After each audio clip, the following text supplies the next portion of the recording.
welcome back to the deep dive. You know how we do it. We take sources you're interested in, and we really try to pull out the core ideas. That's the plan. Today, we're looking at a discourse that, honestly, makes a pretty striking claim right off the bat. It really does. We've got excerpts here from the Kusihanada Sutta, the small discourse like a lion's roar. It's from the Majjhima Nikaya. Okay. And it starts with the Buddha talking to monks at Jita Grove near Savatthi, Savath, as it's also known. Right. And this claim, it's not subtle. It basically says, look, only in this teaching, the Buddhist teaching, will you find the real deal, the first, second, third, and fourth kinds of true spiritual practitioners, the Samantas. Exactly. And it goes further, saying other worldviews, they're just devoid of them. And Wow. Okay, that is a bold statement. A lion's roar indeed. So the big question right away is, right. why? What's the foundation for saying something that strong? Well, the discourse actually anticipates that reaction. It mentions, followers of other paths might reasonably ask, hey, what gives you the confidence? What's your support for making a claim like that? Yeah, you just picture someone saying, hang on, we've got dedicated people striving on our path too. What makes yours the only one with these results? So how does the text answer that? What are the pillars supporting this? It lays out four main grounds. First, a really profound faith in the teacher, in the Buddha himself, Okay. described as someone who truly knows and sees reality, is totally free from defilements, a fully enlightened being. It's not just belief, it's deep trust based on his realization. That makes sense. You need trust in the guide, right, if you're going on a journey. What's number two? Second is a similar profound faith, but this time in the Dhamma, the teaching itself. Okay. A conviction that this specific path, the way it's laid out, is genuinely effective. It actually works to bring about liberation, like trusting the map or the medicine. Trust the guide, trust the map. Right. Got it. What are the other two? Third is the possibility, the real potential, for fully accomplishing the ethical conduct, the sila, within this system. Meaning it's a practical code you can actually live by fully. Exactly. Right. It suggests it's comprehensive and achievable. And fourth, the community aspect, the harmonious and virtuous coexistence of both the lay followers and the monastics. Okay, so trusted teacher, trusted teaching, a workable ethical path, and a supportive, harmonious community. These all sound pretty crucial for any serious spiritual path. They do. But like the text predicts, others might say, yeah, but we have faith in our teachers too, and we follow ethical rules, and our communities try to be harmonious. Right. So what's the key difference? What makes the Buddha's claim unique, according to this sutta? Right. That's where it digs deeper. The crucial distinction, it argues, isn't just having those elements, but where they ultimately lead. It comes down to the final goal and the specific path to that goal. Okay. So the discourse then uses a series of questions to kind of probe the assumptions of other paths. Really targeted questions to get to the core differences. What are they asking? They start with the goal itself.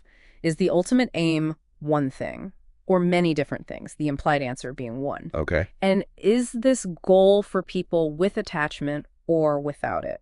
With ill will or without it? With delusion or without it? So forcing a clarification on the nature of the goal. Exactly. Is it for those still driven by craving or free from craving? Clinging or not clinging?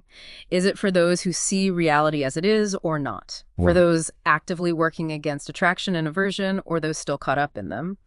And finally, is it for those who hold on to, who sort of maintain defiling thoughts, or those who've let them go? And the clear implication within the Buddhist teaching is, well, it's demanding. One goal, liberation. And it's only for those without attachment, ill will, delusion, crazing, clinging, for those who do see reality, who are against attraction aversion, who don't cling to defiling thoughts. Precisely. That sets a very high, very specific bar for the ultimate attainment. Okay. And then it goes somewhere else really interesting, right? It talks about extreme views. Yes, exactly. It brings up two views that were apparently common then among other ascetics and Brahmins. First, eternalism pavadihi. The idea of some kind of permanent self or soul or just permanent existence continuing after death. The classic you live on forever idea. Kind of. Yeah. And the opposite extreme, annihilationism vipavadi, the belief that at death, that's it. Poof. Complete cessation, nothing remains. Okay, the eternal life versus total oblivion debate. How does that connect back to who counts as a true spiritual practitioner? The argument is that people who get stuck clinging to either of those views, eternal life or total nothingness, they don't really understand the arising and passing away of things. They don't see the allure, but also the danger of these views. They don't see the trap in the view itself. Right. And because they don't understand how to get free from that clinging to the view, they remain bound by negativity, by suffering. But clinging to either extreme keeps you stuck. Yeah. But the Buddhist path is famously the middle way, avoiding these extremes. That's exactly the point made here. Those who truly understand these extremes, how they arise, why they're appealing, their downsides, how they cease, they become free, they achieve liberation from suffering. This understanding itself is a key differentiator. Got it. And it's not just about these big philosophical ideas, is it? The discourse gets more specific about the ways we cling. Oh, absolutely. It introduces the 4 kinds of clinging upadana that are central to Buddha's analysis. Okay, what are they? First, clinging to sensual pleasures, kamupadana. Wanting pleasant sights, sounds, tastes, smells, touch, and getting attached to them. Standard human stuff. Pretty much. Second, clinging to views, disupadana. This is rigidly holding on to opinions, beliefs, ideologies. Being attached to being right or to a certain way of seeing things. Exactly. Third, clinging to mere rules and rituals, silabatupadana. This is following precepts or performing ceremonies just out of habit or superstition without grasping their real purpose or benefit towards liberation. Going through the motions without the understanding. Precisely. And fourth, clinging to a belief in a self, attavadupadana. This is the really deep one. The ingrained belief in and attachment to the idea of a fixed, independent, permanent me or I. Wow. Okay, that's Yeah. comprehensive. Sensual desires, our opinions, our habits, and our very sense of self. That covers a lot. It really does. And here's the crucial link back to the original claim. The discourse suggests that other teachers, other paths, might address some of these clingings. Maybe they focus on ethics or sense restraint or certain views, But not all 4. but they lack a complete penetrating understanding of all 4 types and how they interrelate. And because their understanding is incomplete, the text argues, the faith their followers have, the ethics they practice, the harmony they achieve, it's not ultimately grounded in the full picture needed for complete liberation from suffering. So even if other paths are good in some ways, if they miss one of these core clingings, especially maybe the self part or the views part, they can't lead all the way. That's the argument presented. The Buddha, being fully enlightened, understands and teaches how to overcome all 4. And that's why faith in this teacher, following this Dhamma, practicing these ethics within this kind of community, is uniquely beneficial. Because it addresses the problem of suffering at its root, in its entirety. Okay, that makes the connection clear. It's about the completeness of the diagnosis and the cure. And the sutta doesn't stop there, does it? It traces these clingings back even further. It does. It lays out that famous chain of dependent origination, showing how these things arise codependently. It starts with cling upadana. Where does that come from? From craving, tancha. That thirst, that desire for things to be different, wanting the pleasant, pushing away the unpleasant. Right, craving. Okay. And craving arises from feeling, vedana, the raw experience of pleasant, unpleasant, or neutral sensations. Feeling. Okay. Feeling arises from contact, phassa, the simple meeting of our senses, like the eye in a form, the ear in a sound, the mind in a thought. Sense meeting object. Got it. Contact depends on the 6 sense bases. Sayatana are eyes, ears, nose, tongue, body, and the mind itself as a sense organ. Our sensory equipment. Yep. And the sense bases depend on what's called name and form, namarupa.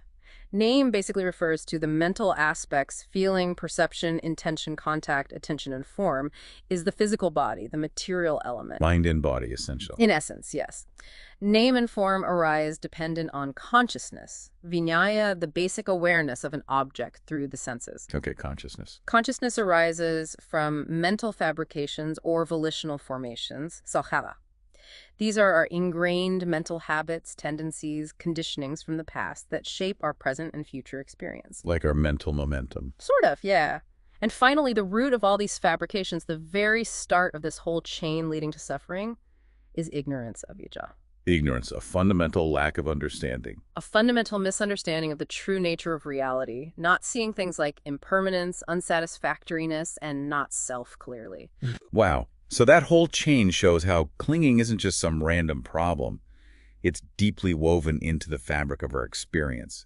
And it all ultimately comes back to not seeing things straight, to ignorance. Exactly. It's not just about managing the symptoms like craving or clinging, it's about digging down to the absolute root cause. And the conclusion of the discourse naturally follows from It that. does. It explains that when that fundamental ignorance of Ijah is completely eradicated and true knowledge arises seeing reality clearly without distortion, then the whole chain unravels. No ignorance, no fabrications. No consciousness arising in that bound way, no name and form, no sense bases, no contact, no feeling, no craving. And therefore, no clinging. Exactly, no clinging. And without clinging, the discourse says there's no fear, no agitation. The individual attains final liberation, parinibbana. They realize the end of the cycle of birth and death, the completion of the spiritual path. So putting it all together, that initial really bold claim about only finding true spiritual practitioners here, it's justified, according to this text, by the sheer depth and completeness of the understanding it offers. An understanding that traces suffering back to ignorance and provides a path to cut it off at the root by overcoming all forms of clinging. That captures the core argument beautifully. The lion's roar is backed by this detailed map of the mind and the path to its freedom. Okay, so we started out wanting to understand the basis for that strong statement, and the source itself provides this intricate rationale. It's all about comprehensively understanding and uprooting clinging by tackling ignorance. So as you're listening, maybe consider, what is this deep dive into clinging? Seeing it broken down into these 4 types and traced back to ignorance tell you about how suffering works and how it might actually end. Yeah, and how could recognizing these specific ways we cling to pleasures, views, rituals, self-friction, maybe offer some practical insights into your own patterns of attachment and letting go? And maybe the final thought to leave you with. If ignorance truly is the deepest root, as this text argues so powerfully, what kinds of practices, what kinds of exploration might be most effective for you in cultivating that clear seeing, that true knowledge which leads to freedom?